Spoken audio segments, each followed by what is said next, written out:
Hi, and welcome to another edition of Author's Corner. Today, I'm excited to be joined by Brandon Ramon, Client Operations Director at B Technologies. With over 8 years of experience in the industry, Brandon has led virtual design and construction projects across multiple sectors.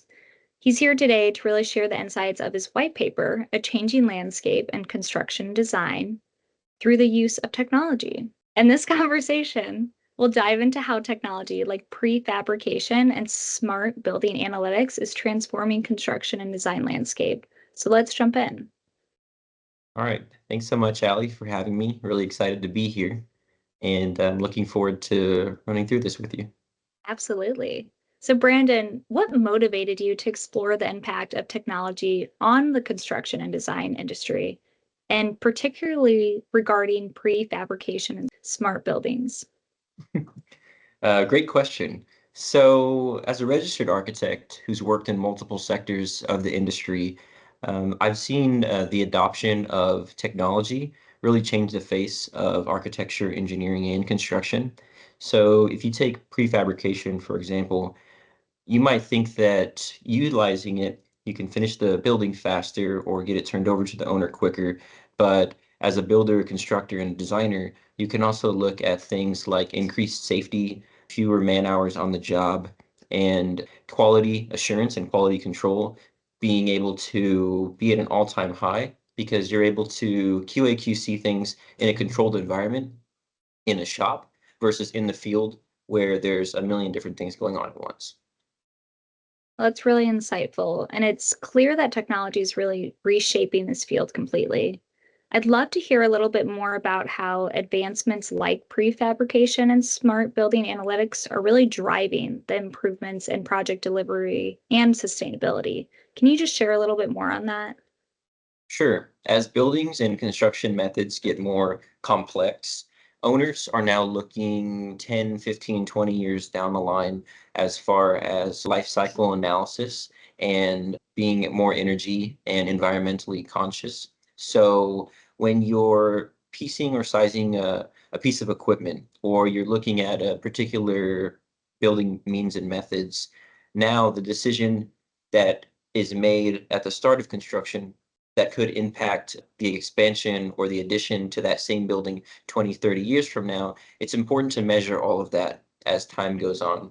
And so those analytics and the smart building portion of it are so important because you can forecast things like glazing failing on windows. You can anticipate RTUs and HVAC units going out long before their life cycle is complete. Well, those are definitely some impressive benefits that can really impact the industry.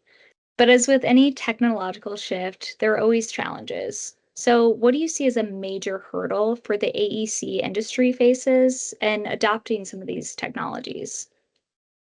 Sure, great question. I think first and foremost, as probably nobody wants to admit, it's cost.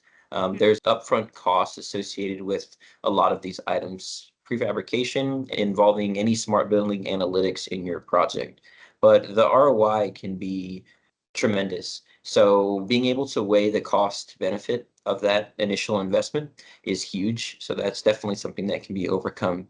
And I think the second part of that is just general understanding of changing building practices and measurement analytic tools, things like that. Building maintenance needs to stay up to date with the changing landscape. Designers need to stay up to date with the changing landscape and builders. So it's definitely a case for further education. Now, it's really important to address those barriers to ensure the long term success, as you mentioned. As we look ahead, though, how do you think the adoption of these technologies will actually shape the future of construction and design? So right now, I would say that prefabrication and smart building analytics are reserved for your more high profile projects. Now, I might be limiting that to stadiums, higher education, K through 12, and healthcare, only because those are typically more complex and just a larger expense capital wise. But I think that as we stick to this idea of implementing prefabrication and smart building analytics in the future, that's also going to trickle down to your more conventional methods of construction, like stick frame, single family housing. Prefabrication is already a huge portion of multifamily construction because of the speed. But I think it's going to trickle down into your less, I guess, glamorous projects Mhm. that are being built. Absolutely. Well, I just want to thank you so much, Brandon, for joining us today. And it's really exciting to kind of see how technology is pushing the boundaries of modern construction practices. Now, we appreciate your insights and we look forward to seeing how this evolves. For our readers and viewers here today, if you want to read the full article, you can just scroll down below.